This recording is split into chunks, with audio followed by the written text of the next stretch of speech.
Hello, this is Roman Gabriel, and you are listening to The Grilling Truth.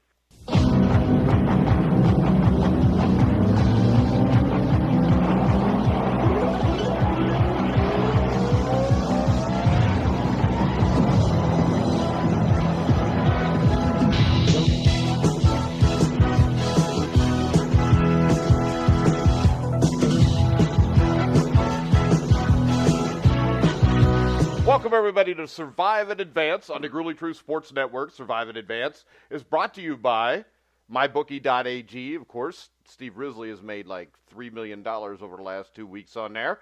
And that brings me to my co-host. I'm your host, Mike Goodpaster, and I want to welcome in, of course, as always, 1981 national champion, Steve Risley. How you doing, Steve?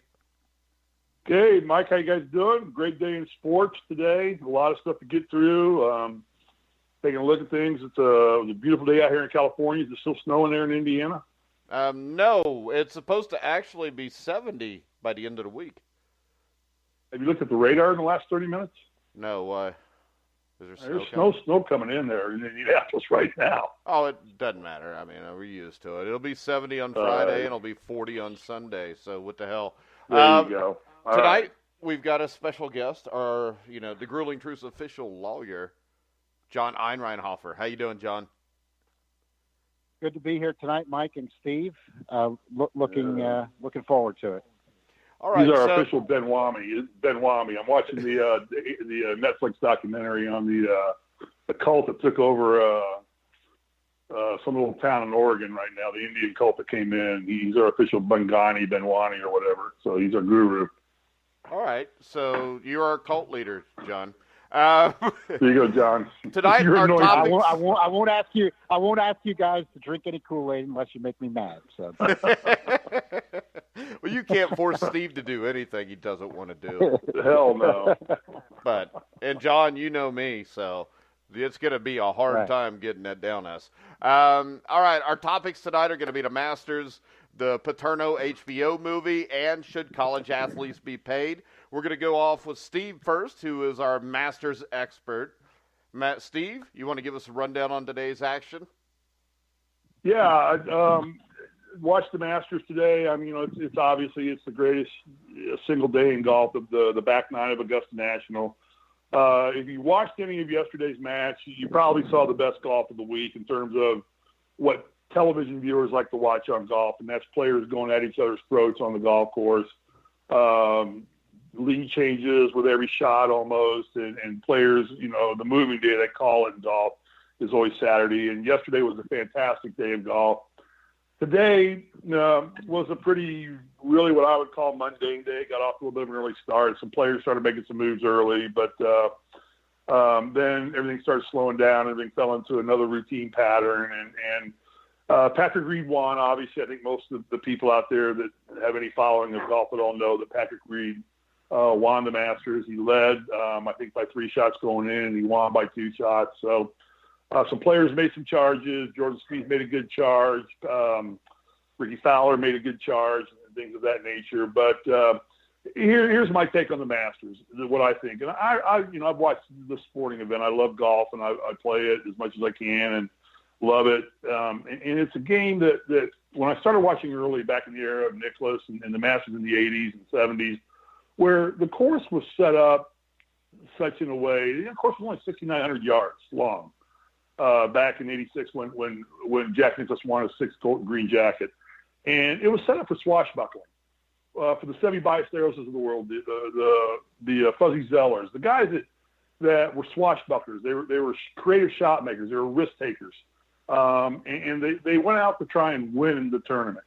And then comes the addition of Tiger into the game, and the length that starts portraying the game with the equipment changes and the ball changes, aerodynamics. Engineers, once again, learn to screw up everything from NASCAR to golf. When they can't fix a rocket, they can get to the moon without blowing up. And the game starts changing into what's almost like the survivalists end up winning this game now. And what was so fun about the Masters, and I always thought that each of the majors had its own moniker. The Masters was about the swashbuckling. The U.S. Open was about the toughness of the golf course. The PGA was about controlling the heat and the survivability of the weather. And the British Open was about the changing elements of what happened during a round of golf. So they all had their own little mixes. But the Masters, is, in my opinion, just played itself right into it becomes a survivalist game on the back nine now. You see some great shots, you hear some great roars, but you don't see players' ability to stay in a charge throughout the entire back nine. They make one or two great shots, and you hear the roar coming from somewhere else, but then it just fades back off into a double bogey on the next hole because they just elongated the course too much, toughened it up so much to where the Masters, the Augusta National, in my opinion, from what I used to love about watching the Masters, has lost its moniker, which is the swashbuckling element of the game. Today, what Patrick Reed did was he made the fewest mistakes. He made the fewest mistakes of any of the golfers in the top 10, and he walked into the Masters Championship. Nicklaus in '86 made the gutsiest calls, and he had nothing to lose, so he played only to win. And therein lies the difference for me in the Masters from 1986 to 2018. It's a great win for Patrick Reed. He's a truly an American icon. He's red, white, and blue all the way. It's a great win for him, and he gets to play in that tournament for the rest of his life. Good job. The course is beautiful. If you've never been to Augusta National, I'm going to tell you right now, I have, and television does it no justice at all. You do not believe how beautiful that place is until you step on the hallowed grounds of Augusta National. So it's a good win. It's another typical Masters, in my opinion, where one player rises to the occasion on that week and dominates pretty much the entire week. And you just don't see the gaggling of people that, while they get into contention, they don't compete for the win. So Patrick Reed wins by 2 shots. Ricky Fowler finishes second. Jordan Spieth makes a good run, but falls short again with a bogey on 18 to take himself out of contention because the course is the 18th hole is 50 yards longer than it was in 1986. So, a lot of time and investment watching what you probably could have predicted at the beginning of the day that it wasn't likely that Patrick Reed was going to give it away because he's just that kind of a good player. There's my summary and breakdown on the Masters. Anybody want to comment? So what happened to Tiger? Tiger actually had a good day today. He broke 70 today. He came back and shot a 3 under 69. First time breaking 70 in a major in quite a long time. Phil Mickelson also made a good strong running. Tiger throughout the week struggled all day, and I think the weight on his shoulders that people don't realize, even somebody as talented and as successful as he is, still carries a lot of pressure. I don't think it was nerves, more just the pressure of what he knew he was facing all the time. He struggled with his iron plate this week, but for anybody to criticize Tiger from where he has gotten back to in such a short period of time after having back surgery doesn't understand playing golf with back pain. And it's not doable. It's not a game you can play because your back is the central spine or podium by which everything revolves around. And if it's not functioning properly, you won't play golf properly. So for Tiger to get back, and most of us all thought he was done, that he was going to be a ceremonial golfer if he even bothered to do that anymore. But he had a good showing. Mickelson had a good showing. So these are our senior statesmen in the game today. They both did not embarrass themselves. They both made the cut, and they both had great Fridays showing the Augusta National is a course where champions have greater opportunity because they know the layout of the course, the way the course is built now. And the swashbucklers that are out there just get overwhelmed by lack of knowledge of the golf course. But Tiger had a good week. I think he'd tell you he had a good week. I think he's looking forward to the U.S. Open. He's going to take some time off and rest and get physically stronger as the U.S. Open gets more into the weather element of the thing and just a very long and narrow golf course where driving becomes an incredible accuracy. So good week for both of our senior statesmen in the game, and good week for golf. Anytime you watch the Masters for a week, it's probably the single greatest week of golf all year long. I don't think anybody really dispute that. All right. So I gave each one of you a topic. You can pick the topic you wanted to do tonight. I know John's was the Penn State, Joe Paterno movie. And then Steve's was I have a little challenge here for you too, Steve. But we got Mary, who writes occasionally for The Grueling Truth, wrote an article saying college athletes shouldn't be paid. Mary, quite contrary. And she wants to know if you want to debate her about this. I'll debate anybody, anytime, anywhere. It doesn't matter to me. I knew that, Steve. I knew that. So I have no problem with it. But I'm not into there's no debating. It's just opinions. I mean, there's opinions of what you should do. Mary's not going to be able to come at it from the perspective of a player who has been directly involved in it. And as somebody who can speak to it from watching money come in and go out and knowing that your effort's what's causing that money to come in and go out and to be a part of it. And anybody who tries to tell me that college basketball is amateur athletics is so full of shit, it's unbelievable. It is the most profit-sharing marketing game in college sports. All right. So we'll get her on the line if we can, because I don't ever vote. I think that we save the pay-for-play, as I call it, for a later date. Because I think that's going to, we're going to get into this Paterno stuff, and we're not going to have enough time really to debate that tonight. I don't think the Paterno stuff's going to take that long. Well, I think the college basketball thing will take that long. All right, so we'll see where we go. We'll go with the Paterno. Yeah, I just asked her for a phone number because I don't have it on hand. So if she sends it, we'll see how long this takes, and either do it now or Thursday night.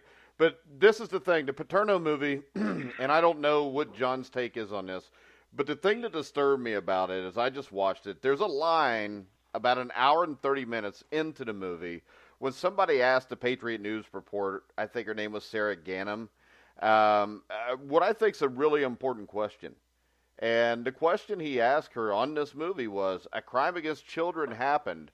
Why are we talking about Joe Paterno? So my question to you, John, is why are we talking about Joe Paterno? Yeah, I think in the movie, which I liked a lot, Mike, I think that was the Pennsylvania child neglect worker who commented on that to the reporter, Sarah Ganem, about, but he also, of course, said in his commentary there in that part of the movie that, of course, he should be fired for what his actions were, or as he should have been, right? As he should have been, things, and right, as he should have been, and I agree.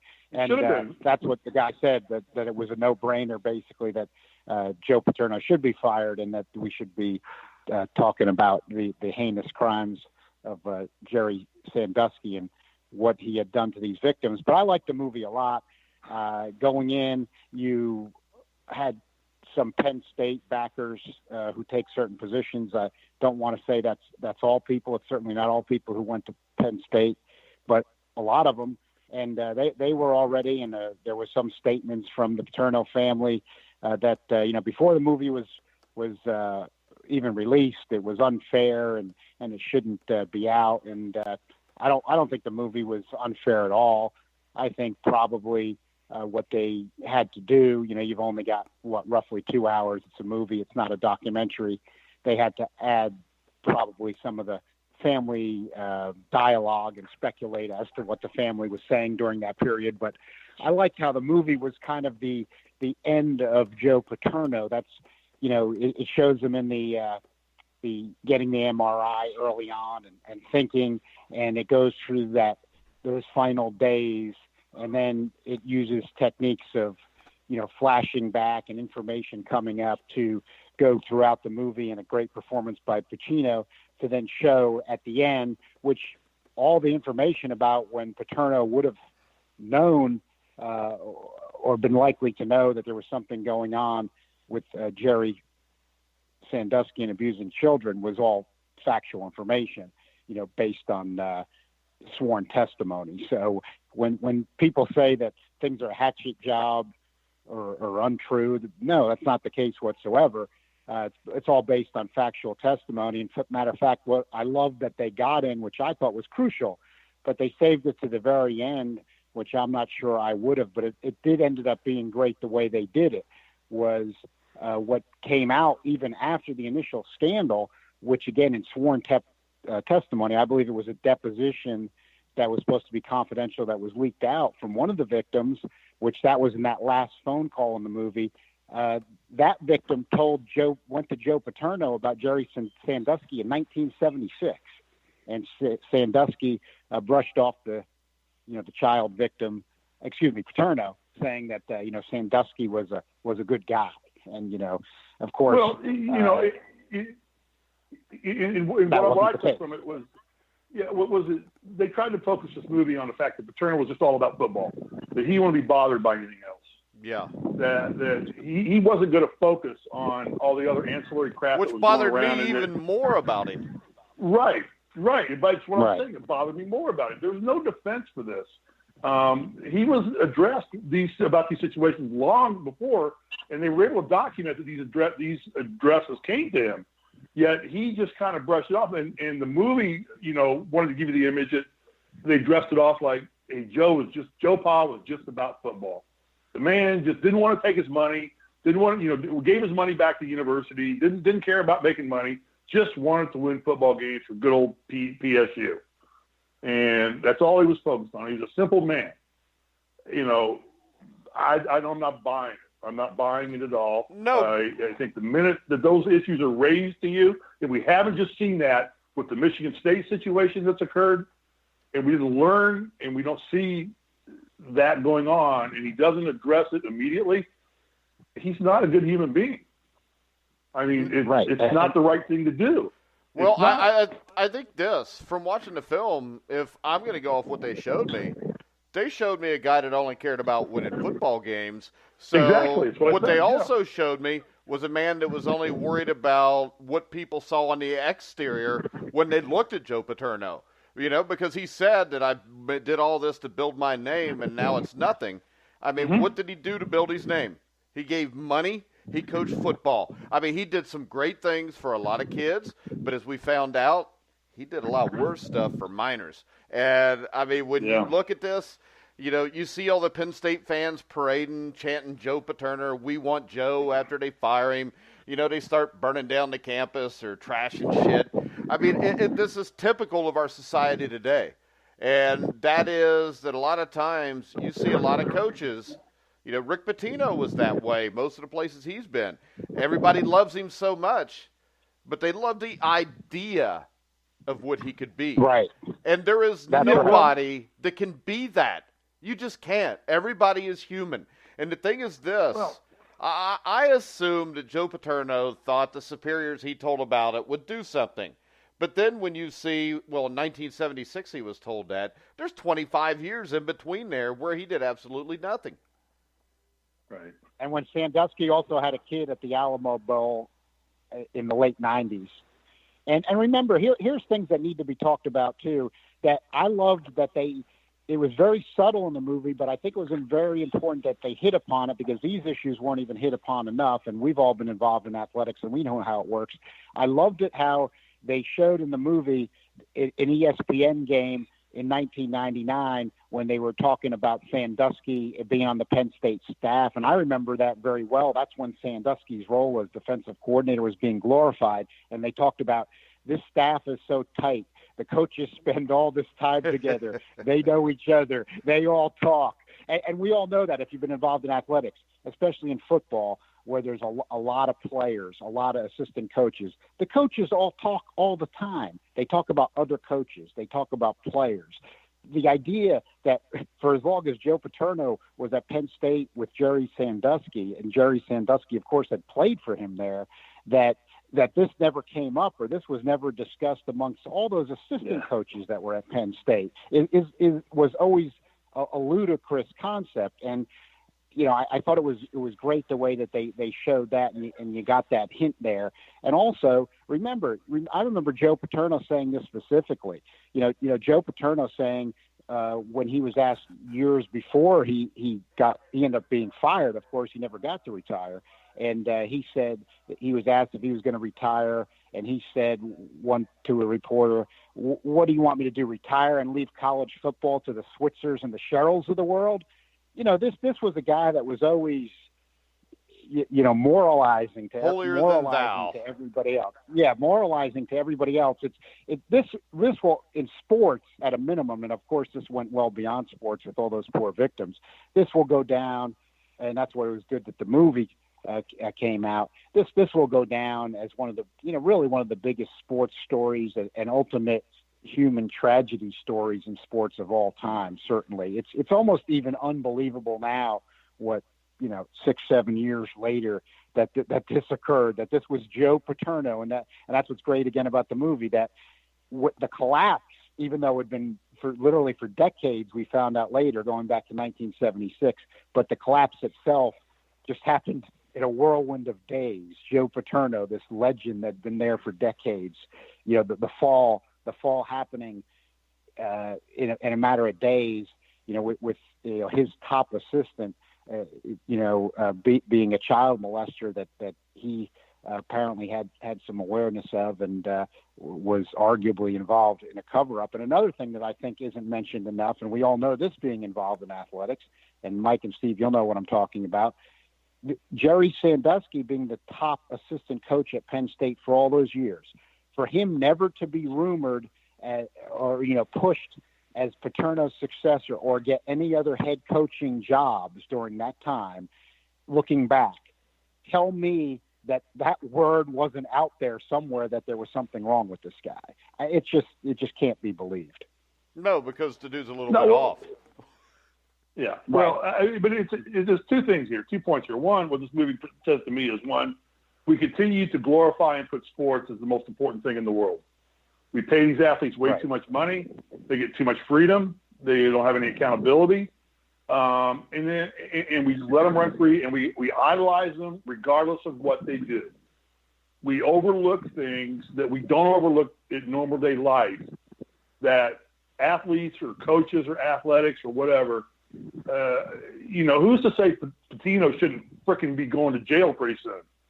I mean, he's money laundering at some point is going to get into this. And that's where that's all going to break down. I'm sure we'll do a show on that later. But it's criminal what these guys are doing. And we put these athletes and these athletic programs and everything on these high pedestals because we all love sports. It's all of our dreams is to be one of them and make the money they do and live the life they live. And then secondly, it's all about they let stuff go so far that the only option they have to save face is to cover up. Right. They can't. They get so deep that they can't bring it out and address it because then they start looking at the dollars because the athletic department, man, if we come out and admit that Sandusky and Paterno knew how much money is Penn State going to lose. And while nobody in the world will ever admit that, don't tell me those conversations don't happen behind closed doors in the president's and athletic director's offices. What's the economic impact of announcing this? Well, can we keep Sandusky under wraps? Can somebody get a handle on this clown and shut him down? Well, Joe Pa can. He's the most reverend coach in all of football. So, Joe Pa, keep him quiet. And don't promote him for another job. Don't let him get out. Don't let him go anywhere. But you stop him. Well, Joe Pa's into being worried about Joe Pa's image. So he's taking care of himself, doesn't want to babysit Jerry Sandusky. Jerry Sandusky runs wild, and now look what's happened. Yeah, and now we've got victims. We've got victims. The thing that stood out to me we don't even talk about the victims. I know. That is the thing that stands out to me. Because, number one, they don't talk about the victims. But there's also they talk about Jerry Sandusky, but they don't show that scumbag. They don't show the president and the athletic director who were told about it. I mean, it shows them very little. These are all the guys that were straight out culpable for this. Now, Paterno is too, but not to the extent these guys are, because these are the men, and Paterno's one too, but when you look at it, you would think in a normal school setting, the school principal's the top guy. Now, we all know that's not the case when Joe Paterno's at Penn State. But, I mean, there needs to be more culpability here for the president of the school, for the athletic director, and anybody that knew. And all we get is a 1950s Brady Bunch-style house with Coach Paterno waddling around watching Nebraska film in his PJs, and it's sickening because this is the other thing. Right. I don't think anybody knows what any of those discussions were in that house. All this shit is made up by ESPN, just like most things ESPN does is made up by ESPN. So when you look at it, I mean, this is a joke. If you're a Penn State fan and you think, oh, God, I still love Joe Paterno, you need to have your freaking head examined. I mean, these were 10-year-old boys. Right. Yeah, I mean, you can't find an argument to come and bring that on me. Well, and I'll tell you this. I know there'll be a lot of Penn State fans listening, and if you want to come on and defend Joe Paterno, you can. But I bet you there's not one person out there that wants to put their name behind that other than sit around their house and bitch and tell everybody how awesome Joe Paterno was. I mean, to me, This is kind of the Catholic Church on a smaller scale. Well, it's got similarities. Yeah, it's got similarities. Let me just say this, Mike, and John, to some degree, it's not too far off, other than the fact that what we're accused of here is where Knight went. Knight got bigger than Indiana University, and Indiana University didn't know how to control Knight. Here's my saying about Bob Knight. You don't let a dog drink out of your toilet for 29 years and then put the lid down. The dog doesn't understand that. Okay? You don't let Knight run roughshod over a university for 29 years, and then he's not winning anymore, and then all of a sudden they're going to hold zero tolerance against Bob Knight. The problem is, but boy, how much money was Bob Knight bringing into the university? See, my question is this, though, Steve. Steve, real quick, Joe Paterno, his last few years, he had one good year, I think, where they went to an Orange Bowl. But what if this would have been an undefeated number one ranked team? How long would they have buried this story? Because the thing is this, the girl that wrote for the student newspaper, the Patriot News, broke this story. Well, she wrote for the Harrisburg. She wrote for the Harrisburg paper. Well, it says Patriot News, and it said Patriot News. Yes, that's Harrisburg. But it was the Harrisburg paper. It was 6 months before anybody ever picked this up. And we left Knight alone, let him coach the 2001 team that went to the Final Four in Atlanta, and they won, which they probably would have had Knight coached him. He'd still be the coach at Indiana University today. Yeah, but I think still be head basketball coach. This is a big reach compared to the Bobby Knight situation. No, it is. But I know people are going to come back and say, "Well, Risley defends Knight, and Knight got treated, thrown out like Paterno did." First off, the crimes committed, if there were any crimes on Knight's part, were worldly different. And one is a crime, one was stupid management by the university. But I know it's going to come back that way. Like, how can Risley talk about and defend Knight and then crucify Paterno? Paterno was involved in child molestation issues, okay? Knight was involved in bullying issues or alleged bullying issues or disciplinary coaching issues. There's a world of difference there. Yeah, but the one thing that this does have in common, the one thing this does have in common was the basically incompetency of the school president and the athletic director in both areas. Exactly. Well, like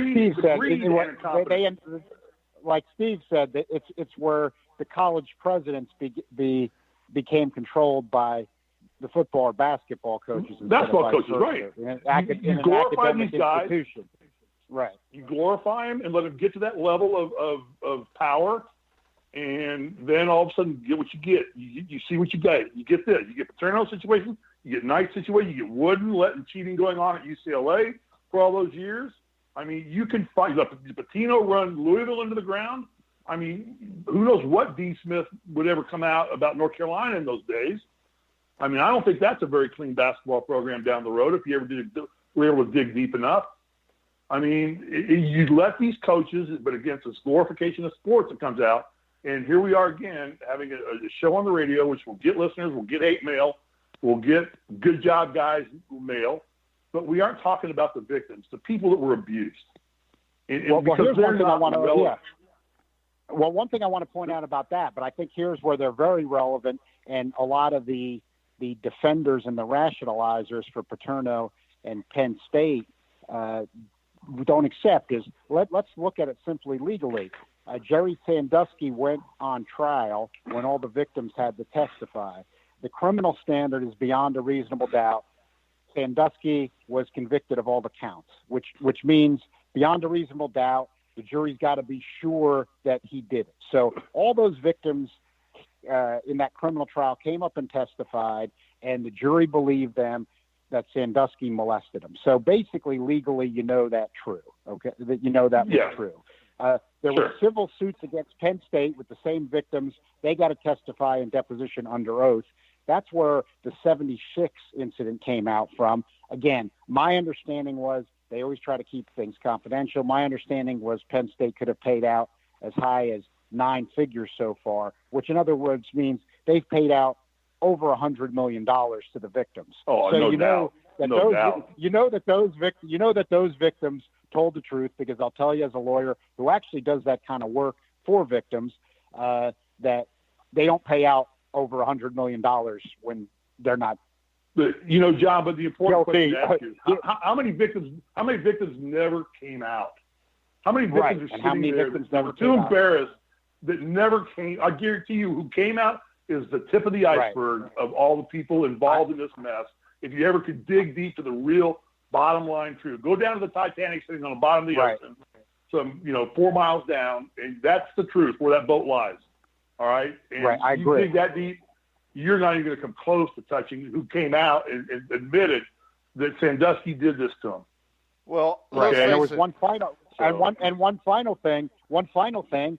Again, on the legal standards, then Mike McQuarrie had a wrongful term, which you don't get to hear about these postscripts either, because this was recently. But again, fact, Mike McQuarrie then had a wrongful termination suit against Penn State because he reported the illegal conduct to basically state officials, and then he ended up getting terminated when everybody else got thrown out. Okay. Well, I would think this. He should go to the police with that, not the school officials. I agree. But that's what they were going to try to argue, though. But still, he was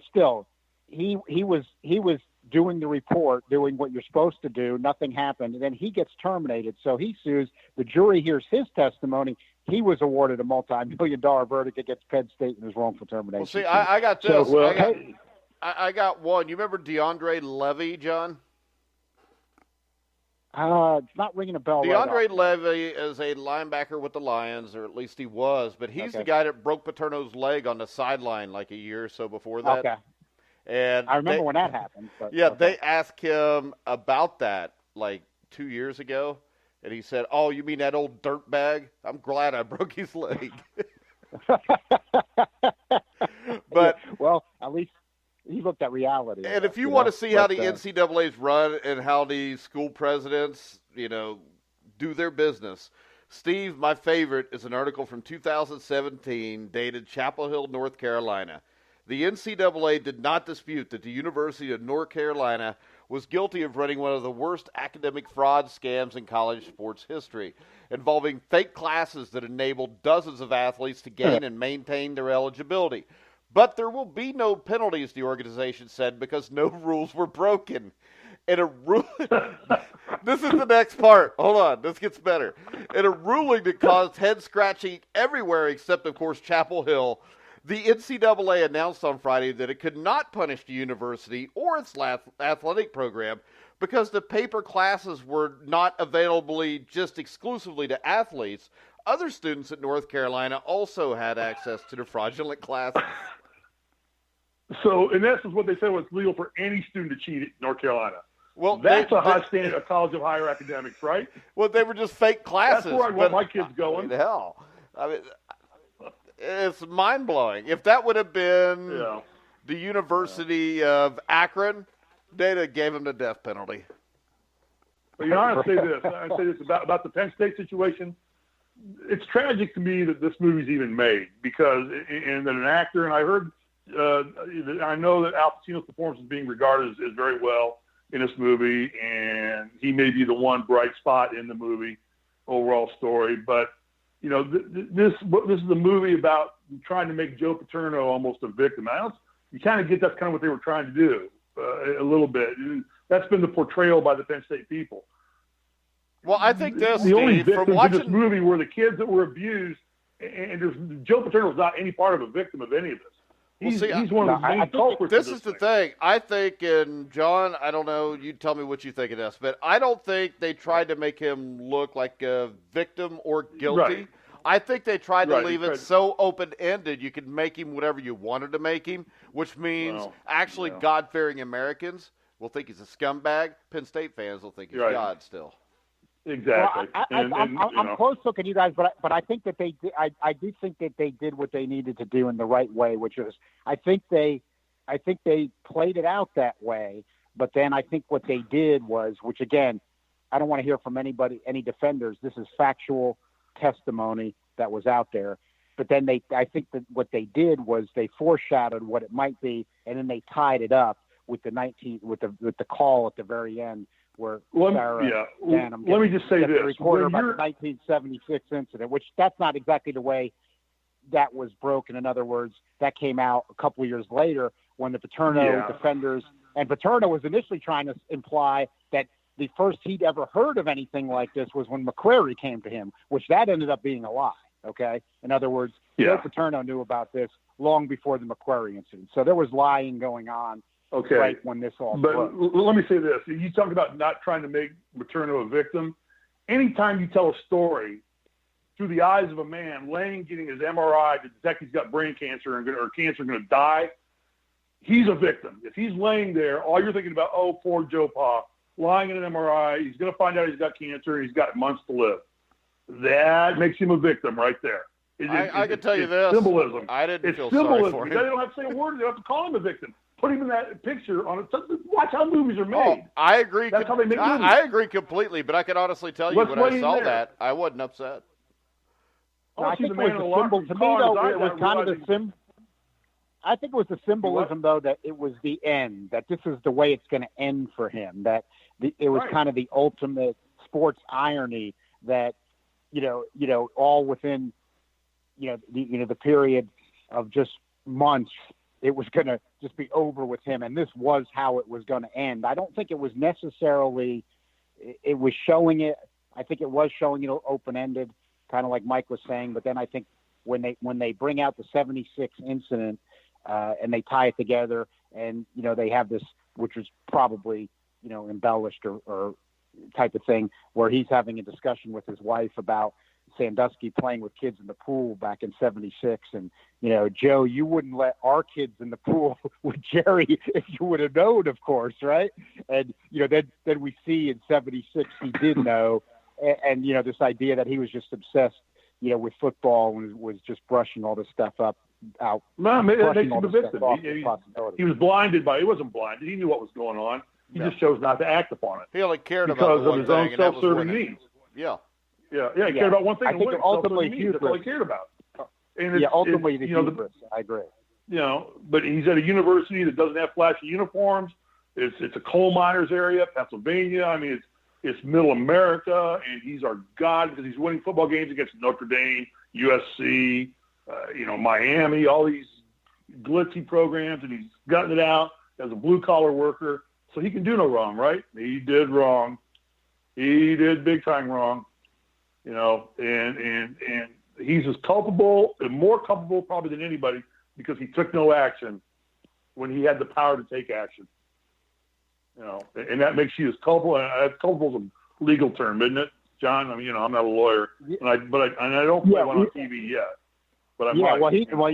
He never, Joe Paterno never was, convicted of any crime or charged with any crime. Never accused, was he? It's right. No, it's the ultimate moral.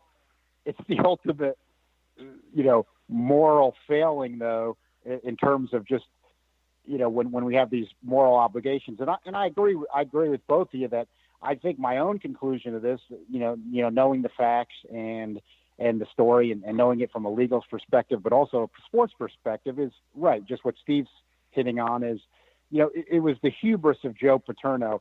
I think he started Penn State in 1966. And I would say you look at this timeline and just knowing the sports timeline. Yeah. By the early 70s, when Penn State had become the premier program in the East and a powerhouse, I think the hubris of Joe Paterno being Joe Paterno probably was off the rails at that point. And then when if 76 was the earliest that we can trace that we know that these accusations were coming out against Sandusky, that he was already at a point where it was going to be about the preservation of Joe Paterno and the money and the power and the school's football program, and we're winning and we can't get off track and all that kind of thing. So it's the ultimate human moral story where there's a moral failing where you're not checking your own desires and your own self needs with what's good for everybody else. And in this case, kids. You're accountable for a lot of other people. If you're taking a leadership role and get paid to be in a leadership role, you've got to be a leader. And Joe Paterno was not a leader. I mean, he was not accountable. Champions make the hard decisions. Champions do the right thing. Champions find a way. Joe Paterno was not a champion because he didn't do any of those. He knew this was going on to some degree, and I'm sure that degree grew. And I think the most telling thing is what you talk about is that they didn't let Sandusky out of their sight. They didn't want this mess going somewhere else, and they were afraid Penn State would eventually be exposed that way. If we keep him here, we can control him. They couldn't do that either. And which they did show in the movie that his retirement agreement had Penn State gave him use of an office and facilities, including the shower facilities and everything. Yeah. So, and when he went into retirement, why was he into retirement? Of course, at this point. So yeah, just like Steve's saying, what's the circumstantial evidence was? Yeah, Penn State knew they were going to try to keep him under wraps. So their program would not take an image hit. They were going to try to keep him under wraps. The financial hit on that university, the financial hit on that university was phenomenal, which, is going to lead us into our next topic, and we do it next time, which I really think you see how much time we've taken on this. We didn't think we would. Care of. Well, yeah, but the reason this took so much time. The problem with the NCAA, all this is it's all driven by money, but I just keep going back to I can't get the victims out of my head. I'm sorry. The word that keeps popping in my brain is just the victims. We're not talking about the victims. We're showing no remorse here. We're not even really showing any remorse. We're ripping Paterno, but we're not showing remorse. We're as guilty as anybody. It's pathetic. We're worried about what it did to Penn State and what it did to Joe Paterno. And I don't think we are, Steve. I think we're bitching because that's what everybody else is worried about. Yeah. I mean, you're right. That's why I said the movie should be made to tell the story of the victims, not some rich white dude who was allowed to do whatever the hell he wanted for 60 years. Yeah. But I think was going to continue to do it. Was going to continue to do it until somebody finally came forward. Yeah. I think the tragedy of the victims is helped when this kind of conduct and the enabling is exposed, and it's not forgotten about what they did and how this kind of tragic for who? What Sandusky did. Tragic for who? Ultimately the tragedy for all the victims. Well, I hope it's portrayed that way because it's not a tragedy for Penn State or Joe Paterno or Jerry Sandusky or anybody else involved in that BS that went on at that university. That was my problem with the movie because they had one kid on there who they portray for a few minutes here or there as being a victim. But that needed to be seen more than Joe Paterno's misery, if you know what I mean. Yeah, Joe Paterno had no misery coming to him. There's no misery. No. There's no sympathy for him. I'm sorry. No. Write me letters, send me notes, call me up and debate me. Do whatever you want to do. I don't care. I'll stand my ground on this till the day I die. You know what? This is a topic that is so clear cut. I don't think I would want to debate a moron that believes opposite. Yeah, you're right. That's probably true, but unless I loved how the movie. I loved how the movie showed like one student who had a moral compass at Penn State getting interviewed when the news is breaking, and he's saying, gosh, this is horrible. How could this have been allowed to go on? That kind of things, and all the students are chanting Joe Pa's name, and the students saying that he fears for his safety. Yeah, what's going on around it. And if you look at the real interviews at that time, that's what it was like. This was better served as a documentary, not as a feature film. Yeah. There's a feature film employs entertainment. Yeah. And there's nothing too much made up shit for dramatic purposes. Right. You get Al Pacino, you get a branded actor in there to do this, and this is a documentary that should be done and gritty and ugly, and the documentary should be as ugly as the incident was. Yeah. And, you don't – it's like to me the whole concept of sending somebody to an electric chair and killing them 15 years later. No, you get one appeal, 30 days, you're gone. If you don't win your appeal in 30 days, you're on the 31st day, you're gone. You got it. Goodbye.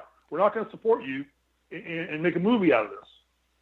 It's what we're doing. By making a movie, we're just really adding to the glorification of Joe Paterno in some way. Well, no, remember, many people feel sorry for him because the last thing they wanted Joe Paterno was him laying. Go ahead. They didn't want to come. They didn't want it coming out. The family didn't want it coming out, and all the supporters of the of the Joe Pa redemption movement. They didn't want it coming out. They were saying it's a hatchet job and all this. So I think the movie did a service there.